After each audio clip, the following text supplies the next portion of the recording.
महाभारत के अनुसार दुशाला का जन्म एक असामान्य और चमत्कारी घटना के रूप में वर्णित है।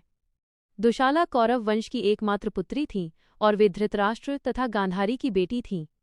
उनका जन्म उस वरदान और तपस्या से जुड़ा हुआ है जो गांधारी ने अपने पति और वंश की वृद्धि के लिए की थी।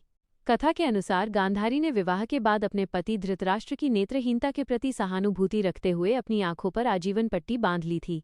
वो अत्यंत पतिव्रता और धर्मनिष्ठ स्त्री थीं। विवाह के पश्चात उन्होंने संतान प्राप्ति के लिए कठोर तपस्या की।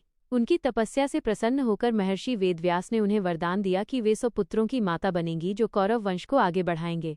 कुछ समय पश्चात गांधारी गर्भवती हुईं, परंतु असामान्य रूप से उन्होंने 2 वर्ष तक गर्भ धारण किया। इतने लंबे समय के बाद भी जब कोई संतान उत्पन्न नहीं हुई तो गांधारी अत्यंत दुखी और निराश हो गईं। एक दिन आवेग में आकर उन्होंने अपने गर्भ पर प्रहार कर दिया। इससे एक कठोर मांसपिंड, मांस का गोला उत्पन्न हुआ। गांधारी इसे देखकर शोक में डूब गईं। तभी महर्षि वेदव्यास वहां प्रकट हुए।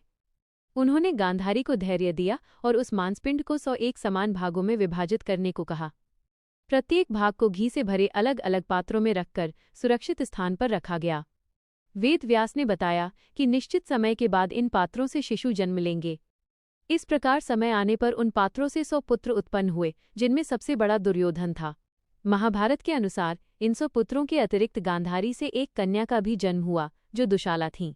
दुशाला का जन्म भी उसी प्रक्रिया से हुआ माना जाता है और वे कौरवों की इकलौती बहन थीं। वे अपने 100 भाइयों में अत्यंत स्नेह पाने वाली और शांत स्वभाव की थीं। बाद में उनका विवाह सिंधु नरेश जयद्रथ से हुआ। इस प्रकार महाभारत में दुशाला का जन्म तपस्या, वरदान और दैवी योजना का परिणाम बताया गया है, जो कौरव वंश के इतिहास में एक विशेष स्थान रखता है।